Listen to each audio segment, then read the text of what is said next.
कालच्या व्हिडिओत मी जसं सांगितलं होतं, मी आज तुम्हाला सांगणार आहे आपल्या घराला आत्तापर्यंत किती खर्च लागला आहे आणि पुढं पण पूर्ण होऊस तर किती खर्च लागणार आहे.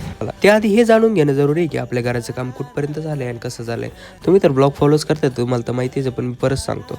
आपल्या इथं बांधकाम झालेलं आहे. बांधकाम झाल्यानंतर आपल्या सगळ्या घराचं प्लास्टर झालेलं आहे, चौकटही लागलेली आहे आणि तुम्ही जसं काही इथं बघू शकता, जी खालची सिंगल उरलेली होती ना, ती वरती आपण टाकून घेतलेली आहे, कारण आपल्याला इथं फरश लावायला सोपं जाईल मग तर. आणि मेन म्हणजे आपल्या किचनचं पण काम पूर्णचं पूर्ण बाकी आहे. तिथं टाईल्स आणि आपलं जे किचन वाटा असतो ना, तो पण लावायचा बाकी आहे. सध्याचं लुक असं येते घराचं आपलं, पण तुम्हाला जर बघायचं असेल फ्युचरमध्ये हे कसं दिसणार आहे, तर ज्या घराचा आपण रेफरन्स घेतला होता त्याचा व्हिडिओ आहे, मी पुढे लावतो बघा.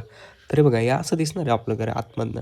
इकडं असणार आहे आपलं टीव्ही युनिट, जसं आपल्या जुन्या घरात आहे तसं, आणि तिकडून असणार आहे आपल्या स्टेअर्स. आणि जसं या व्हिडिओत दाखवलं ना, तसंच सेम टू सेम आपलं घर असणार आहे. फक्त थोडंसं इथं बदल असा आहे की इथं सेंटरमध्ये वॉल घेतली, ती वॉल आपण काढून टाकणार आहे. ही दिसते ना तुम्हाला गेटसारखं, ती आपण काढून टाकणार. डायरेक्ट ओपन किचन आपण करणार आहे. आणि यांचं बाथरूमची शिफ्टिंग दुसरीकडे होती. आपलं बाथरूम आपण मोठं घेतलं आहे आणि ते अटॅच घेतल्यामुळे ते एका साईडला घेऊन टाकलं. हे पूर्ण असं करण्यासाठी ना आपल्याला अजून 25 ते 30 लाख लागतील. पण सध्याचा जो खर्च झाला आहे आत्तापर्यंत आपला बांधण्याचा, तो झाला आहे 15 ते 16 लाख. आणि हे स्टील काउंटिंग आहे बरं का. तर आजच्या व्हिडिओत मी तुम्हाला दाखवलं, हे होतं आपल्या घराचं स्ट्रक्चर आणि मेन म्हणजे आपला खर्च. जसं मी सांगितलं, टोटल 25 ते 30 लाख आणि सध्या लागले आपलं 15 ते 16 लाख. आणि आपल्या कार्तिक भाऊनी बरोबर गेस केलं बरं का. चला, भेटतो उद्या. धन्यवाद.